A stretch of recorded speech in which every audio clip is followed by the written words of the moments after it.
Yeah, the compartmentalizing thing is real, but you have to go back to revisit your emotions, right? Now I'm talking to you guys, ladies, I really want you to hear what I'm going to say to you because I'm talking to you from experience and even with dealing with men in my company who are in the tech space as well, right? And growing up with them and growing up in a very patriarchal society because of the fact that they see emotions as chaotic, right? Because they don't know how to process them and because they don't deal with them, they see emotions as chaotic. In other words, their emotions are chaotic to them. So they think emotions are chaotic. Now, let me tell you something, ladies. Never forget this. Emotions carry data. Emotions are not random feelings. Fear warns you of danger. Joy signals that you're in alignment. Sadness shows you that there's a need for healing or change somewhere.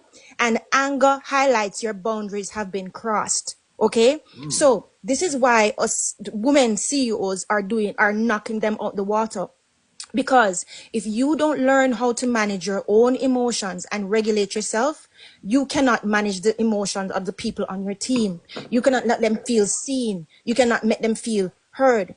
EQ, your emotional intelligence, ladies, it affects your decision making. It affects your self-control. It affects your resilience and it affects your leadership. You understand what I'm saying? And not only that, but we have better mental health and we have stronger relationships. That's why we're never going to unalive alone, no matter what they want to tell us, right? And that's why their relationships are so surface, right? And also because of the fact that we have better conflict resolution. So when they say you are emotional, don't take it as an insult. To them, it's an insult because in their minds, emotions are chaotic. The reason why it's chaotic to them is because they don't know how to deal with it. Okay? Your EQ, your emotions help you to understand others and help us to empathize. And that is one of the reasons, going back to what Yellow just said, why we would probably stay in relationships and say, okay, maybe if I try this. You know why? Because we think that we're dealing with ourselves. We're not dealing with ourselves. We're dealing with people who are stunted emotionally.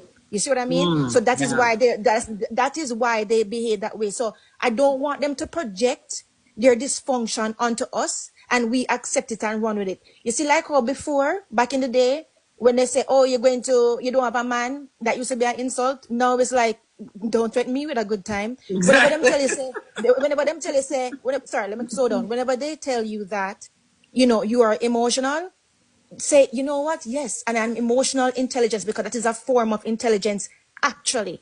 Okay, actually, right? So don't let them don't let them fool you. Emotion and logic together. Let me tell you what emotion and logic together does. It make you ask the question: does this decision align with my values? Does this decision align with my purpose? And my long-term growth, my long vision. That's why they say woman see far, right? Like what Yellow was just saying a while ago. So I just want you guys to know that and to understand that what we have is magic. I'm not saying that men can't develop it. And yes, we as women need to take some responsibility with our sons, especially boy moms, yeah, right? To teach them that they are not supposed to be centered for everything, right? They need to center other people too, right? But at the same time, what we have is magic and it's golden, right? So that's what I want to say. It's not a curse.